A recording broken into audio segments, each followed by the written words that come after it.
Hi everyone, my name is Adam. And I'm Zane, and this is A to Z, where we cover any topic from A to Z. Welcome back, everybody. Last week we had Melvin the Muppet join us from the Rogues Gallery, and this week we have another special guest, TJ from Geek Fortress. Welcome, Hello. TJ. Hi. How's it going? So, TJ, you are affiliated with Geek Fortress, and Geek Fortress has been growing rapidly.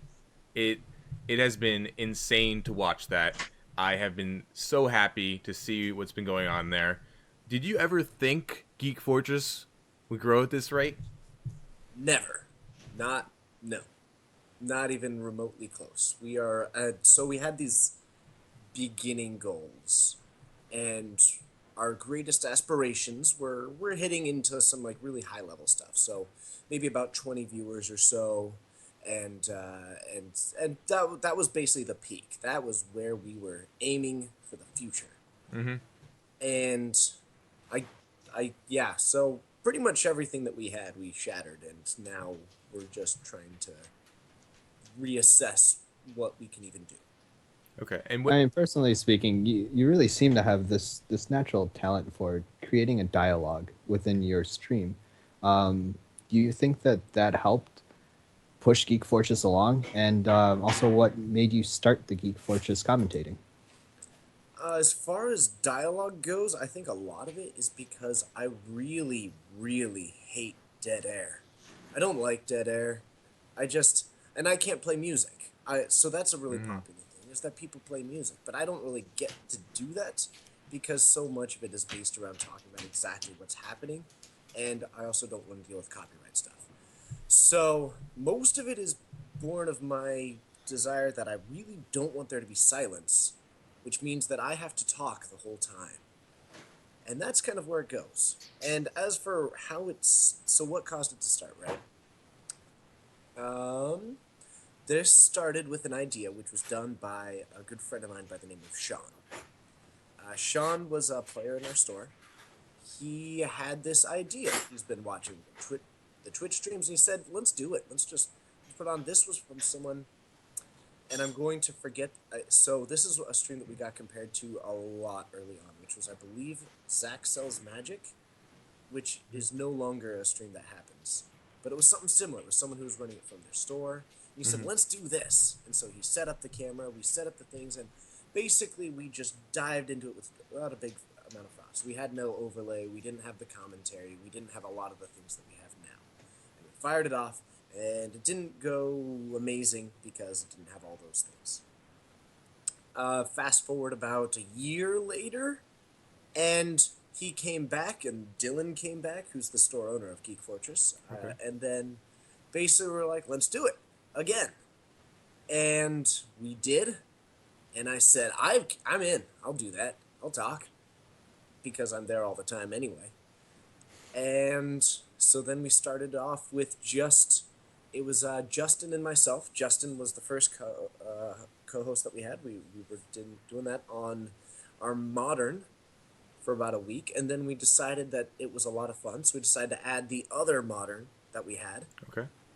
and then or no, actually, what was it for? We did Legacy first. We added Legacy as our second stream because Justin was all about Legacy, and Legacy's a bunch of fun, and there's such a lack of that, and then we ended up adding second modern, and then we added first modern or first standard, and that's. But yeah, basically, I just said that I would start talking, and and You I haven't stopped since. pretty much, yeah. I just asked Dylan early on if to help make it to where like could we make it to where at least I had like a decent amount of the creative control over it, so just moving forward to help streamline some of the process. And then all the co-hosts for all their amazingness, and they're all incredible. Uh, so far, basically, just mine's the schedule that works out to be able to do it so consistently. Okay. And so they are able to all slot in when they're able to and when their schedule allows, and they provide so much amazing to it. And then basically I just keep getting behind the camera and talking. Now, how do you fill that dead space? Because that's the problem. Like, I've tried streams without music before, and It's a little different because I'm not like looking at gameplay. I'm actually doing the gameplay. Uh, I just find that it's very difficult to fill that dead space. Like especially when I'm waiting in queues, for instance. You have this 3 to 7 minute time where it's just there is nothing going on. There is like, what do you like? What are some like? What do you do in that circumstance? So that's a great question, and I still don't entirely have a method. Uh, I mean, you do a good job at it. That's why I'm asking you. Like, I I suppose there's always you can always take a moment to thank people, and that's one that I really like to go back to this moment of thanking the people who I'm working with, whether that's the viewers or the hosts or the store or whatever it is. I think mhm. it's important to just take that moment and show that appreciation for people, and whatever Dead Space kind of slots into that one. Possibly it might just be something that I do because I remember early on when I was a lot younger, probably I don't know, middle school, late elementary school, somewhere in that realm. I remember wanting to be a DJ. That was like a radio DJ. I was like, I want to do that. That was where I was at in my head, and I just want to do that. And apparently that is something that didn't go away because now I find myself in a pretty similar position. And I guess I just fill it up with whatever happens to be in my head at that moment. Okay, that's cool. That's cool. All right, Fortunately, now have you learned a lot from commentating in and of itself? have I learned a lot? Yes. Now have I learned a lot of magic? Less, but yes. I've learned a lot about the magic community, and I've learned a lot about the ways to run these things, and I've learned a Okay. lot about my capacity for doing something that I'm passionate about and following through on it and just sticking with it. And when it comes to magic, I've learned a lot of new ways to play the game. I've been able to study a lot of decks just from kind of this visual perspective. Right. It's Right. this it's this weird thing to where I think that my ability as a player has both increased and decreased pretty dramatically. In that I think that my understanding of the game has gotten better since I've started doing the commentary, Okay. but my actual ability to play the game has gotten worse. Just because when you play consistently, and this is something that I did before I was becoming more and more competitive, and I was looking into actually. I end up coming to this crossroads of do I try to be a competitive level player, on a grander scale, or do I Hmm. try and just do this commentary? Now you commentate a lot. Do you get a chance to play a lot of Magic anymore, or is it just so filled with like talking and commentating and building the community and giving back that you just don't have I time for get that? to play sometimes. Uh, bet- so let's there's a it depends on how you define play. So if you count play testing and just play testing with friends, Hmm? I probably get to play a few times a week. Um, yeah, I get a couple of playtest sessions in a week. Normally, I'll just be jamming Scred or Burn, but it's usually that I'll be playing one of my gauntlet of decks against whatever they need to get some testing against, Okay. because they'll be playing more than me. So I grab whatever it is that they need to test against, I put it together, and we just jam some games and we talk a little bit about it. Uh, as far as like sanctioned events of Magic, probably in the last year I've done about 8 Yeah. Yeah. for everything for modern standard drafts, and including GPs, Hmm. and GPs probably take up over half of that. So I compete significantly less, and I play much less, but I definitely interact with the game a pretty similar amount, which is fine by me. That's awesome. I love doing Right. it. So uh, I know balance is incredibly difficult in every aspect of life. How do you combine the game analysis with keeping the viewers entertained with, playing on your own time and etc. and dealing with your own life as well? yeah, So I think it's no grand secret that the Magic game is kind of lacking in its ability to be a spectator sport. Oh It's yeah. just lacking in that. When you compare it, and sure, you can say it's a lot of fun to watch. That's great. But when you compare that to things, not even breaking into like true sporting events, but even if you break it down to the whether you actually consider Magic, the esports, Hearthstone, League Right. of Legends, even Super Smash Bros, all those things, they're all so much more visually appealing. And so people who are watching and they tend to be the more enfranchised player. And so I try to find this balance, and by no means am I an expert on this, or it's something that I still struggle with trying to find that right balance. But Right. the point is that what I may have that others don't, or what I may have that maybe you wouldn't get just from watching a game, is I have a lot of enthusiasm about the game. I get excited. You have a lot of enthusiasm about everything, but Yeah, that's true. That's true. But I think that my job as a commentator is to provide what's happening on the field, what they could do, what they're doing. Those are all the things that are fairly straightforward. You know what you're kind of expecting. But I think that what I can do is show that excitement and maybe bring that excitement to people. And if you're not sure what, was that an exciting play? Well, yes. Yes, it was. right, right, Or or just I guess I try and walk this line between the idea that this is a game of magic, um, and I try and just inject as much excitement into that as I possibly can. And sometimes that means completely taking a tangent, but hopefully it's for the better because it's making something that is fun. right, right, right. And maybe magic will. There are a lot of things that could improve about coverage, both from what we do and possibly with the grander scale, and the more, let's say, mainstream, or the ones that are actually, the true Magic streams. If you look at Magic, or Star City, or Channel Fireball, all those big things.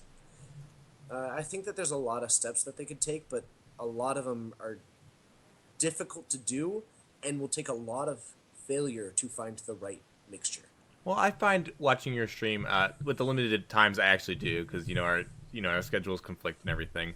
Yeah, Um, life happens. life happens, but the times when I get to watch your stream, it's just like it's you're waiting for that exciting play, and you're like, oh, this matchup is not exciting to watch.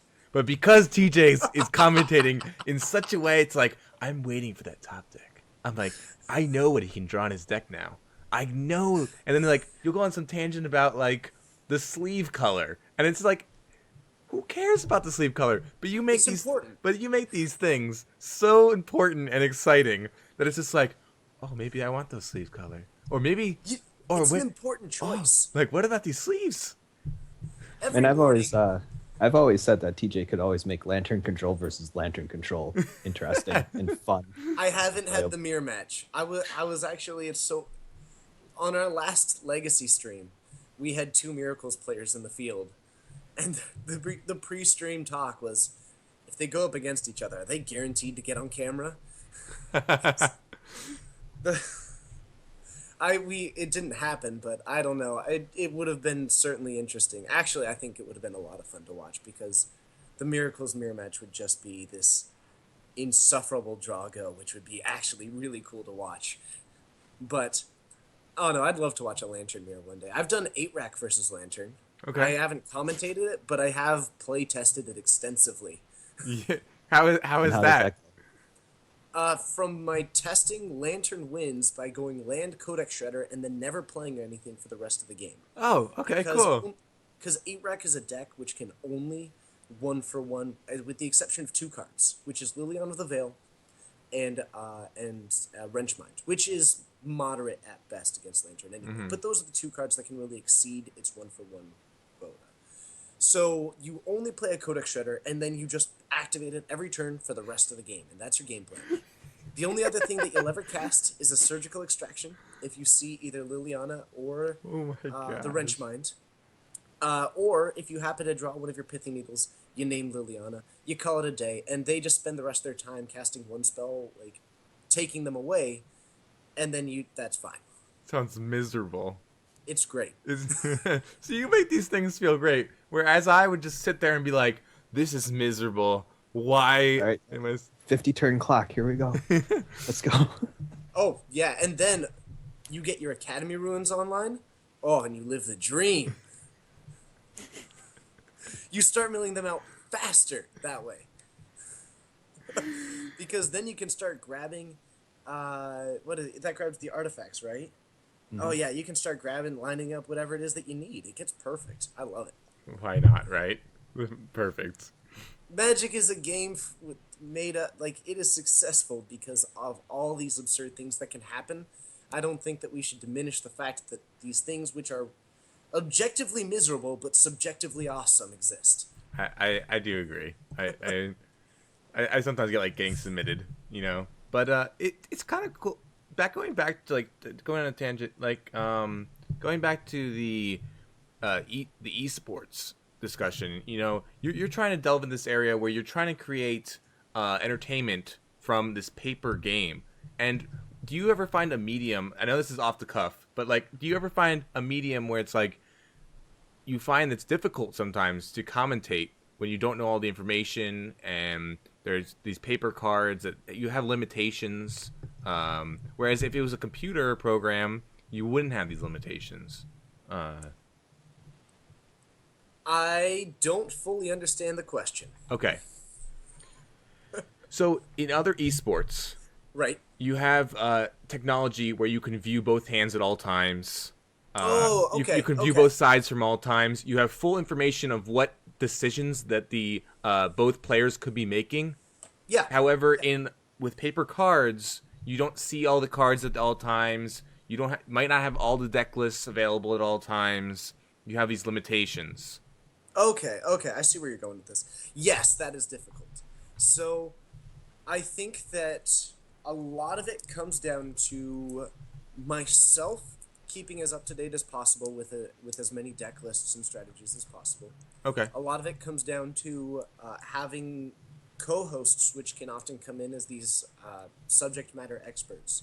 And so I've got some people who I have lined up that are able to come in for legacy and for standard, and in all the areas in which I may not have that expertise, they're able to provide it. As far as the hands, that is certainly something that I would love to improve. Okay. But I currently cannot. That's something that can come through, and we're actually looking at a wide variety of ways to kind of different feasibilities, and unfortunately most of them are infeasible, but we're gonna get there eventually. Yeah, it's difficult. And I guess it a lot comes down to a lot of guesswork and Right. being wrong, and sometimes your players have the presence of mind to just keep their hands slightly tilted forward for that camera. And to all those players, thank you so much. You make my job so much easier. Right. But otherwise, you start trying to evaluate what is in their hand based on the plays that they're making. And I'm a big advocate for the idea that usually you can get inside your opponent's hand and know their hand. When I'm playing in these GPs and stuff, I usually keep this hypothetical and mindset of what is in their hand based on what their plays, because every play is playing towards the next play. Right. And oftentimes, so sometimes you'll be absolutely wrong, but sometimes if they make something that's just slightly odd, there was a variable in that. They played him in a particular order, or they chose to do this first, or play that land when you know that they have the other. It's all moving towards this game. So I'm a big advocate of the idea that when it comes down to turn 3, turn 4, I should have this, between 60 to 85%, depending on what deck I'm against, of what's in their hand. Okay. Awesome. And part of that can come through on commentary just through the plays that they're making. It's a little bit more difficult because I don't always know directly how their plan lines up against mine as well, since I'm not quite as practiced with every deck in the format. Okay. But it's a direction that I try to move and keep improving on. Cool. Great stuff with the stream so far, right? So many followers, so many subs so far. It's fabulous. It is. I am so excited for you. So excited for how far it's come already. What is the goal for the next year? What is the your site for the next year for both yourself and for the Geek Fortress for Red Red Baron MTG and for Geek Fortress? My goodness, a year ahead is so far away. You say? Over the How next about we year. start with tomorrow? How about we start with tomorrow? What are you Yes. So, doing? so a lot of the current steps that we're trying to do is to take everything that we have and make it better. So Okay. I guess my future goal for the stream overall, and I guess we need to sit down with all the mods and really solidify this. But I guess what I would love to be is this name that does so much more. So maybe the Geek Fortress name becomes something. One of my goals for myself in the next year is to begin publishing articles. Okay. Maybe my goal is to start having just something that people have asked is like maybe make a playmat or like a T-shirt. Okay. Have Cool. that Cool. like basic little thing. Expand into maybe doing a podcast. I think, and then realistically, like a huge bit of my goal, which is to help grow the store itself. Oh, So okay. grow that website for the store, raise that always raise that attendance by bringing people who are in the area to the store, Mm-hmm. by creating this appealing situation in which you can both be on camera, and in some ways that's just exciting for itself. You Oh get to yeah. have your name, but it also provides this enormous benefit of going back and watching yourself play, which is huge It is if you've ever huge. had the chance. You two are both streamers, so you are likely well aware of the benefits of going back and watching what plays that you could have made, Mm-hmm. and getting this retrospective look at it. But I mean, every week I go over every league that I do and really, replay every game okay, and say I Wow. should have done this wrong and I did this wrong and I should have done this and I should have done that, just to try and better myself. And I think that is one of the major. Um, he's getting stepped up. Man, yeah, I know, this right? devotion, man. I don't do any of this. But I think that's one of the major benefits of having a game store that streams for paper players who don't have access to that, and they're not going to carry around a camera and say, "Hey, I'm just going to record this if that's all right," you know. Yeah, But if they're on camera and they're on that featured match, and they can read chat and they can get input from, not just a couple people sitting around them, but hundreds of people. yeah. I think I that's get key. messages decently often from people who are on camera, and it's actually really helpful for me because they'll either say yes, you were right about something, or they'll say, in this moment, this is actually what my mindset was. Oh, cool. and Cool, that and that's feedback. actually sometimes one of the hardest part about providing the commentary, is because there's obviously, when you're looking at someone playing, and you see this a lot in Twitch chat as well, and I'm sure that you both get this a lot, which is that people know what they want you to do, and I know what I want the players to do. I know that they've got this board state, and I know what creatures they have, I know what they have in hand, and I know what, at least in my mind, I know what their game plan is. I know that they want to be proactive, and they want to remove the one creature that's actually setting them back from applying pressure and Mm-hmm. not worrying about the other. But sometimes the player does something differently. And I think that it's really difficult, but also important, to recognize that they are not making a play that is different on purpose. This isn't them making the unconventional line. This is them making the play that they believe is correct. And it's important to find the way into their mentality and see what their priorities are in this matchup, and what their evaluation of the situation is, and put yourself in their shoes and say, why is this the move that they're making? Because that can lead to either providing better commentary on that player in particular in the future. It's possible that they just know the deck better than I do, and they know what they're playing out. Or it can sometimes let me know possibly what their sideboard, or what some of the cards in their library that I may not be aware of would be, if it's trying to set up for this particular situation. Right. It always reminds me of chat punts. Uh, Exactly. yes. Where it's like, Chat lethal. yeah, chat lethal, chat punts, like, oh, why'd you do this? Well, because of this, and they're like, oh, okay.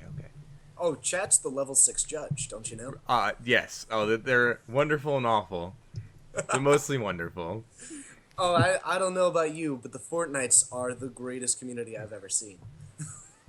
And it's always interesting too because as soon as someone does that and it's like, oh, you punted. It's like unless it's like a very obvious one, it's like no, and then you're sitting there and you're trying to explain it while still trying to play, and then you do make a mistake. You're like, And oh. And you're it's like, so Sometimes frustrating. they've You're like, got the ah. sight. No, I mean, and you know, when I started streaming and everything, I was guilty of that too, where I would sit there and be like, no, that was the wrong play, and I didn't understand how overall difficult it is. But what can you do, right? Yeah, I Oops. mean, everybody's got their perspective, and in retrospect or with perfect information, knowing what their hand, I have this. You both, as streamers, don't actually have access to your opponent's hand information. So right. sometimes what you know is a punt and what isn't a punt is a lot more retrospective because you don't know all the information. Hmm. But I have access to, in general, more information just through glimpses into what is in the hands and sometimes that hand information. And so sometimes the right line is much more obvious from that third perspective because you know all the moving parts, which makes it a lot easier to, in your mind, line up the right play. You don't want to play into that pyroclasm that's in their hand, but they don't know that it's even there. So it leads to this interesting situation in which what appears to be a punt and what appears to be the play that I wouldn't make is partially because I have access to more information about the situation. Yeah, definitely.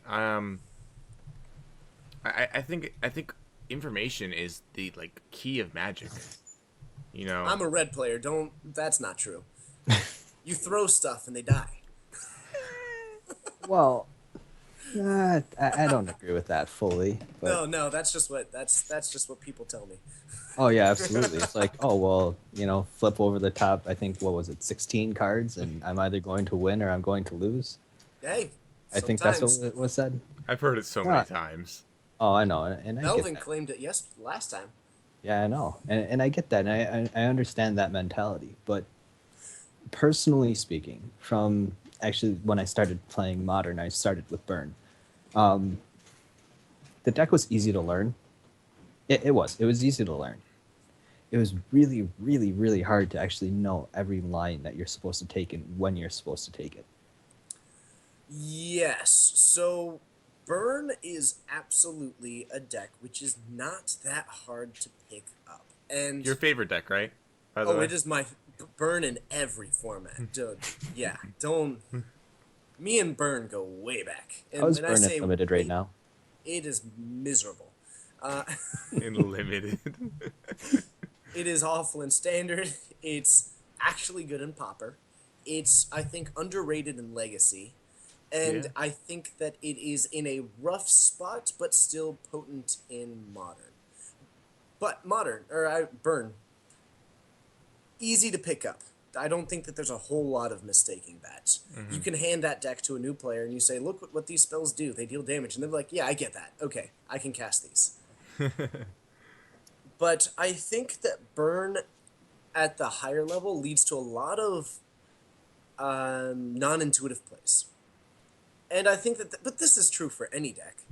Right. But it's really common, and for just about anything, that when you get into that higher level of these easy to play decks of, you attack with multiple creatures but you don't cast the Atarka's command, and you wait to cast that, and they say, why didn't you take the extra 3 damage? Well, that's easy because I was reading them on being a kitchen fix, or I know that they brought in Gnaw to the Bone, and I know that they've got 2 dredgers in their yard.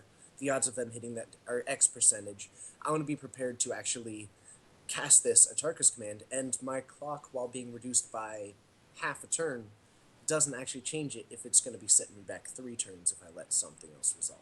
Right. And it just, there's a slightly different mentality to where it's likely true that both plays are right without retrospective, you know, viewpoints after the game is resolved. But it leads to, you start finding yourself moving into a different direction on what you play around. I play Burn significantly more conservatively than most. You play like a But control deck? oh, all the time, all the time. Most of my post board matches, because of Modern's especially aggressive meta, Hmm. are actually me being the control player. I take the control route in that who's the beatdown mentality probably more than 50% post board, Okay. which is a lot of fun. Yeah, definitely. I don't think there are a lot of people that would agree that burn can be a control deck, but or any I deck. My most common board plan is out 4 lava spikes, out 4 Boros charms. Non conventional. They don't hit creatures. Yeah. I mean, when you play against Infect. I don't need those. I They're know. gonna die no matter what. I need to hit their creatures. Yeah, definitely. Though I do love that Yes. lava spike freeboard. Like lava spike is the most perfect card in burn. Don't get me wrong. It is the most perfect card in the entire deck because it's the one. It's the one that you most can't get wrong. I mean, there's no options. Exactly. Wow. I guess you could deal it to yourself by accident. So, Darn those misclicks on Moto. yeah, just oh, I clicked my own guy, killed myself. Whoops. I actually don't. I haven't done that, but that's only because I haven't played online. So it's a Oh, little. it's really fun when you start going through like the collective brutalities and the blessed alliances, and you give the like especially for blessed alliance, because Oh, it's target player target gains player, it and then you. gains 4 life is the first one on the list, so you have to choose that one first and not to sacrifice the creature or attacking creature. So often I've seen people like hit for the gain life the opponent and then just hit the opponent again.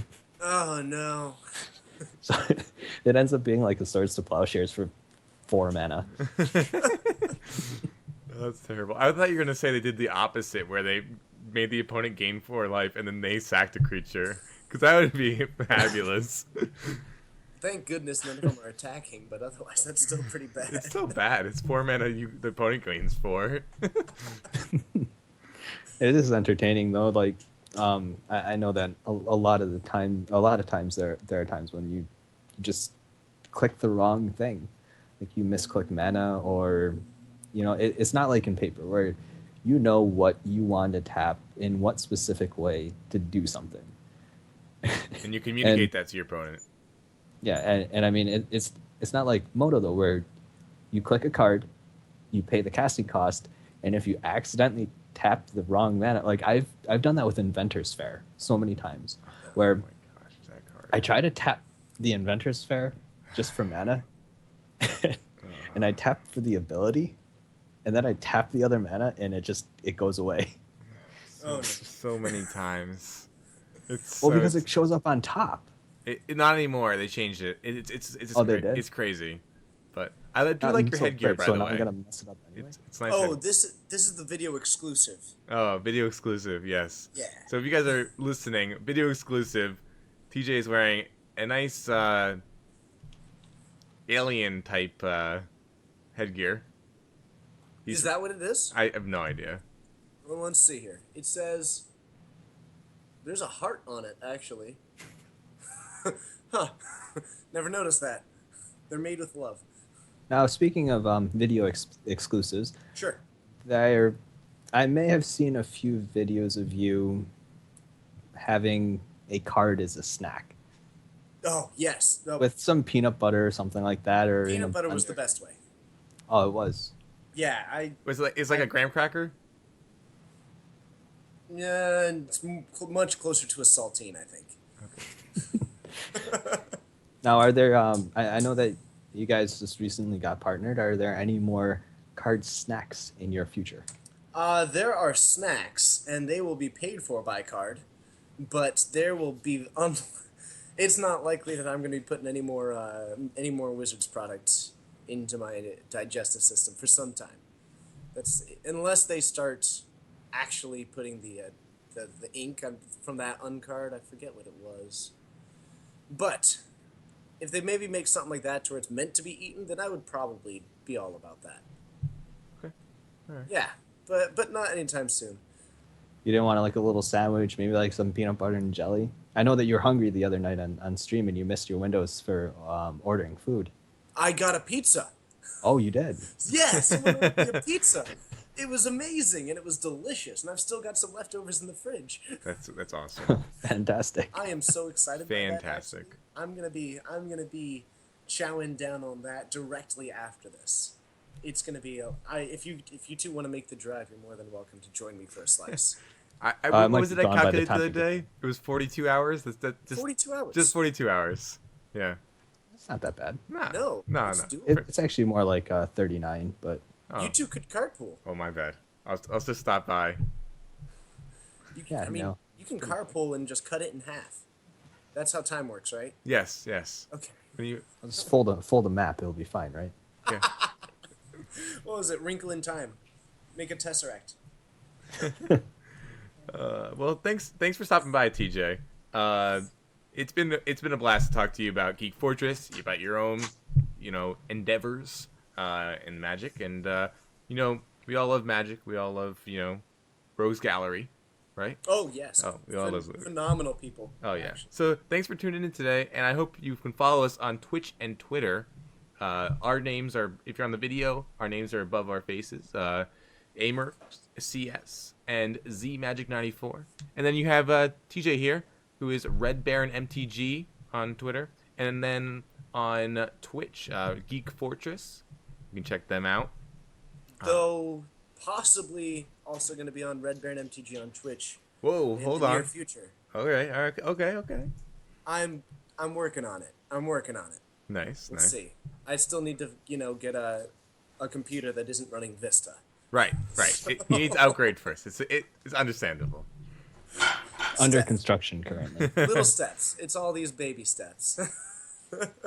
Yeah.